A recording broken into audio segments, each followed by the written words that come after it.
We're going to go through just getting the basic shot of the Rabbi Eliezer story, this first part, just to make sure everyone's on the same page. It begins, Tana, a Breita, although it's a long story, so which part of it was the original Breita is a question, but B'oto hayom, on that day, on that very day, right, the day when they were having this dramatic sort of world-changing argument. Hishiv Rabbi Eliezer, kol chuvot sheba'ulam.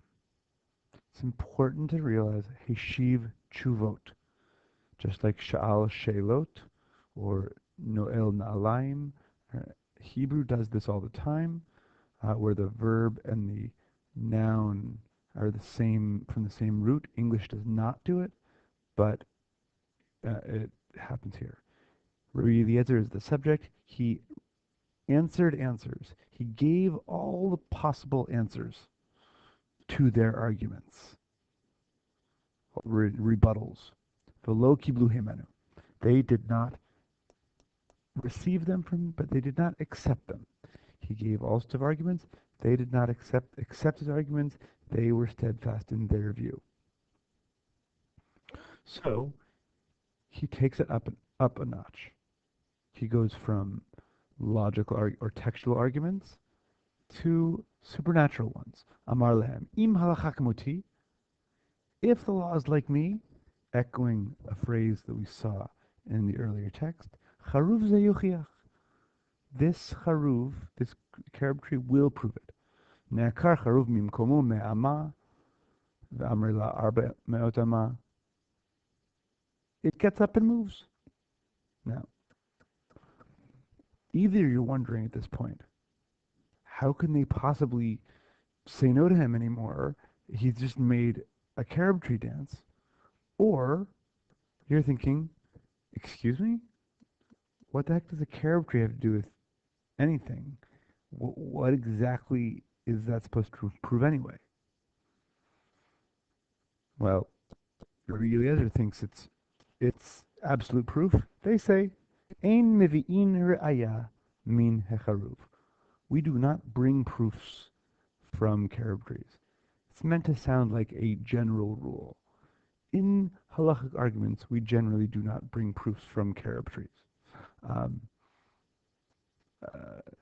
It's not a question that comes up that often, but there it is. Now, Rabbi Eliezer is not done. He keeps going. A second one. The water dutifully turns around and starts flowing upstream. And again, ein mivi'in ra'aya me'amat hamayim. It's rejected on principle.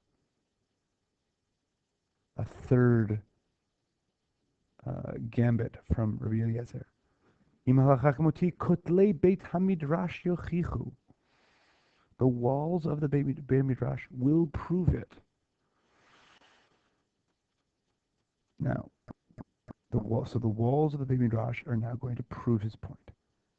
In the same way that the carob tree and the water did. They start to fall. He too, kotlei Beit Midrash lipo. Pay attention to that verb, he too.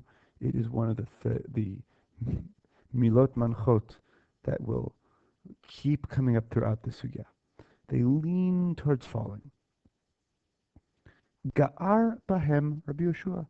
Rabbi Yeshua yells at them. At, of course, the walls. Why? Because they're falling. He says, Im Talmidei Chachamim menatchim ze'etzeh b'halacha. If Talmidei Chachamim, students of the sages, scholars, if a group of scholars are arguing with each other about halacha, atem mativchem. What business of it is it of yours? Why are you getting involved? So Rabbi Eliezer is trying to use them as proof. Rabbi Yeshua turns to them and tells them to butt out. Now, the first thing to see is the walls of the Beit Midrash are different than the water or the carob tree. They demand a response. Why? Either because their falling would lead to the destruction of the Beit Midrash, or because their falling would lead to harm to the rabbi standing in it. Um, it is kind of crazy to imagine Rabbi Eliezer using the very structure in which they learn Torah to prove his, to prove his point.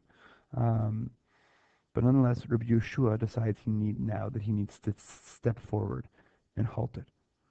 What happens? Lo naflu mipnei kvodo shel Rabbi Yeshua. They didn't fall out of respect for Rabbi Yeshua. V'lo zakfu mipnei kvodo shel Rabbi Eliezer. But they couldn't straighten either out of respect for Rabbi Eliezer. V'adayin matin v'omdim. So they're stuck. That phrase, matin v'omdim, they have remained leaning. They are caught between these two powerful figures.